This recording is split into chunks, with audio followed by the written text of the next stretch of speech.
Hi hello బాగున్నారా? ఈరోజు పుదీనా రైస్ చేసుకుందాం. పుదీనా రైస్కి కావాల్సిన పదార్థాలు పుదీనా, పచ్చిమిర్చి, అంటే క్యారెట్, బీన్స్ లాంటివి ఉన్నా వేసుకున్నా బాగుంటుంది. నేను క్యారెట్, బఠానీ ఉన్నాయి అవి వేస్తున్నాను.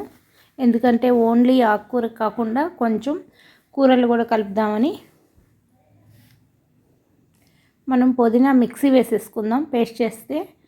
ఇప్పుడు పుదీనాలో కొంచెం జీరా వేస్తున్నాను, కొంచెం ధనియా వేస్తున్నాను. ఇంకా వేరే మసాలా ఏం యాడ్ చేయట్లేదు. నేను బిర్యానీ ఆకు అట్లాంటివన్నీ వేయట్లేదు. ఓన్లీ జీరా, ధనియా వేసి నెక్స్ట్ పుదీనా క్వాంటిటీ ఎక్కువ తీసుకున్నాను. అది పేస్ట్ చేసి పక్కన ఉంచాను అనమాట. ఇప్పుడు క్యారెట్ వేసాను, సన్నగా తరిగిన క్యారెట్. కొంచెం వేగిన తర్వాత కొంచెం బఠానీలు వేసి మంచిగా ఫ్రై చేస్తున్నాను. ఎప్పుడు క్యారెట్ ఇట్లాంటివి ఏది వేసినా కొంచెం సాల్ట్ వేస్తే తొందరగా మగ్గుతాయి అన్నమాట. ఇప్పుడు పచ్చి బఠానీలు పచ్చి బఠానీ కాయలు తెచ్చి ఒలిచానమాట. ఇవి ఒక 100 గ్రామ్స్ దాకా వేసానమాట. మంచిగా చూసారా మొలకెత్తినాయి అన్నమాట. ఇవి మంచిగా వేసి ఇవి కూడా ఒకరో వేయించాను. ఆ తర్వాత మనం పుదీనా పేస్ట్ వేసి బాగా వేయించుకుందాం.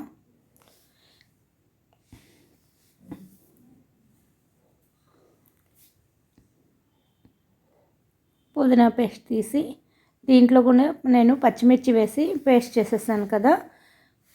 కొంచెం విడిగా కూడా పచ్చిమిర్చి సన్నగా పొడుగ్గా తరుక్కొని వేసుకుంటే బాగుంటుందన్నమాట. ఈ పేస్ట్ వేసి బాగా మంచిగా అది కూడా పచ్చివాసన పోయేటట్లు వేస్తున్నాను.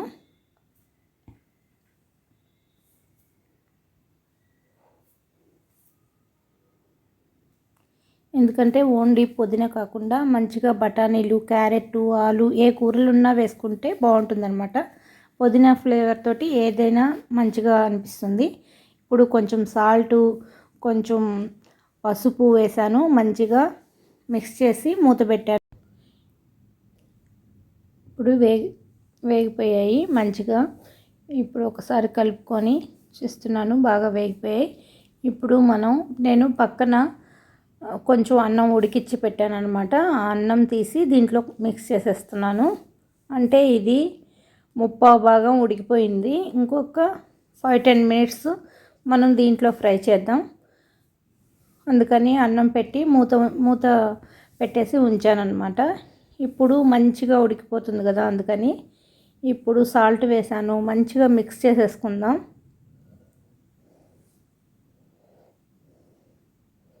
ఇలా చేస్తే కూడా చాలా టేస్టీగా ఉంటుంది. లేకపోతే అన్నీ వేసి మనం కుక్కర్ పెట్టేయచ్చు, అదొక టేస్ట్ ఉంటుందన్నమాట.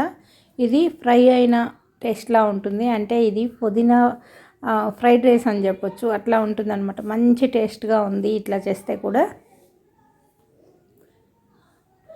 నేను అన్నం వండాక పుదీనా రైస్ చేస్తే బాగుండు అని అనుకొని అప్పుడు ఇవన్నీ మిక్స్ చేసి ఇలా చేశాను. అందుకే మీకు కూడా చూపిద్దామని ఇలా పెట్టాను అనమాట. ఇప్పుడు మంచిగా పెట్టేసి ఒక్కసారి కలుపుకొని మూత పెట్టి ఉంచుదాం. ఒక 5 మినిట్స్ మగ్గిపోతుంది. మంచి టేస్ట్ ఉంటుంది. చూసారా, రెడీ అయిపోయింది. సర్వ్ చేసేసుకుంటున్నాను. ఈ రెసిపీ మీకు నచ్చినట్లయితే లైక్ చేయండి, షేర్ చేయండి, సబ్స్క్రైబ్ చేయండి. థ్యాంక్ యూ అండి. బాయ్ అండి. నేను చాలా వీడియోస్ చేశాను, అవన్నీ కూడా బాగా నచ్చుతాయి అనుకుంటున్నాను. చూడండి, మీరు చూసి సబ్స్క్రైబ్ చేసుకోండి, లైక్ చేయండి, షేర్ చేయండి.